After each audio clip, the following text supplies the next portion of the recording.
لیکن اس میں نعیم صاحب اگر جیسے سپریم کورٹ میں جاتے ہیں اور اس پہ فردر پروسیڈنگز کے لیے وہ کہہ دیتے ہیں کہ جی اس کے حوالے سے اگر کسی کے خلاف کہیں کوئی کارروائی ہو رہی ہے تو اس کو وہیں پر روک دیا جائے، تو ہم یہ کنیکٹ کر سکتے ہیں کہ ہم اسد عمر صاحب کی جس طرح انکوائری چل رہی تھی یا شاہ محمود قریشی صاحب کو جس طرح اریسٹ کیا گیا ہے آفیشلی، تو آفیشل سیکریٹ ایکٹ کے تحت ہی کیا گیا ہے، تو کیا ان کو بھی ریلیز کر دیا جائے گا؟ کتنا افیکٹ ہوں گے وہ لوگ اس سے؟ دیکھیں یہ جو بلز پاس کیے گئے ہیں، یہ بیسیکلی جو ایف آئی آر درج ہوئی ہے ان بلز سے پہلے ایف آئی آر کی درج ہے، اور یہ جو معاملہ ہے یہ پچھلے سال کا ہے۔ تو جو ایکٹ ہوتا ہے، جو بلز پاس ہوتے ہیں، قانون بنتا ہے، وہ قانون پرانے جو کیسز ہیں یا پرانے جو آپ کے جو جرائم کے اوپر کوئی ایف آئی آر ہیں یا کوئی اور معاملہ ہے تو اس کے اوپر وہ لاگو نہیں ہوتا۔ یہ آئین واضح اس کے اوپر ہے کہ کوئی بھی جو کسی کے اوپر ایف آئی آر ہے یا کوئی اور معاملہ ہے یا نیب کے اندر معاملہ ہے تو جو امینڈمنٹس ہوں گی اس کے بعد جو بھی اکرنس ہوگا وہ اس کے اوپر وہ جو بل ہے وہ جو ایکٹ ہے وہ لاگو ہوگا۔ بالکل ٹھیک۔ اچھا، ایک اور اس حوالے سے میں سوال کرنا چاہوں گی کہ صدر مملکت کے اوپر ایک یہ بھی آبجیکشن اٹھتا رہا کہ کیونکہ یہ بل تقریباً 2 تاریخ کے بعد سے صدر کے پاس رہا اور انہوں نے اس کے اوپر کوئی ایکشن نہیں لیا، کوئی کامنٹ نہیں کیا، ٹھیک ہے وہ اپنے پاس رکھنا چاہتے ہوں گے یا واپس کرنا چاہتے ہوں گے، ان کی ثوابدید ہے، لیکن جیسے ہی شاہ محمود قریشی صاحب کو گرفتار کیا گیا یا اسد عمر صاحب منظر سے غائب ہوئے اور خبریں آئیں کہ شاید ان کو بھی اریسٹ کر لیا ہے، تو اس کے بعد ایک دم سے ان کو اپنی پوزیشن کلیئر کرنی پڑی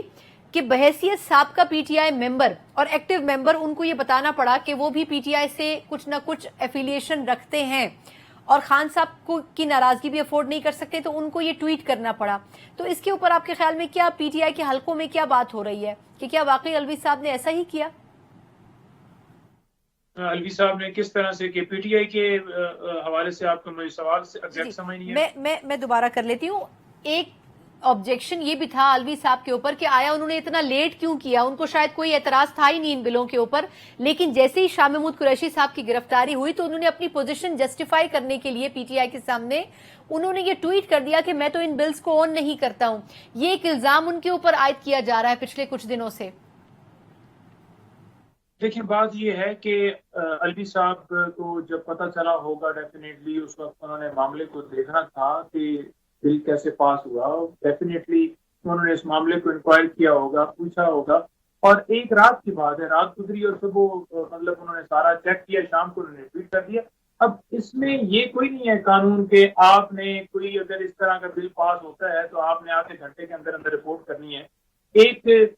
جو ہے فراڈ طریقے سے جو ہے اس بل کو ایکٹ آف پارلیمنٹ اگر بنایا گیا ہے تو وہ انہوں نے معاملہ انکوائر تو کرنا تھا کہ کس طرح سے یہ سارا پروسیس کیا گیا اور کون ہے۔ تو جب چھان بین ساری مکمل ہوئی اس کے بعد انہوں نے اپنا موقف، اور ڈیفینیٹلی وہ ہو سکتا ہے ان کو رات کو ہی معاملے کا پتہ چل گیا ہو یا صبح پتہ چل گیا ہو، لیکن ایسی پوسٹ کے اوپر آپ کو پتہ ہے جس طرح سے صدر صاحب کے اوپر پریشر ہوگا، جس طرح سے ان کی سیٹ ہے، پوزیشن ہے، تو اور جو اسپیشلی جو بلز ہیں جو ایکٹ بنے ہیں وہ باقاعدہ طور پر جو ہے اس نوعیت کے ہیں کہ ان کے اوپر جو ہے وہ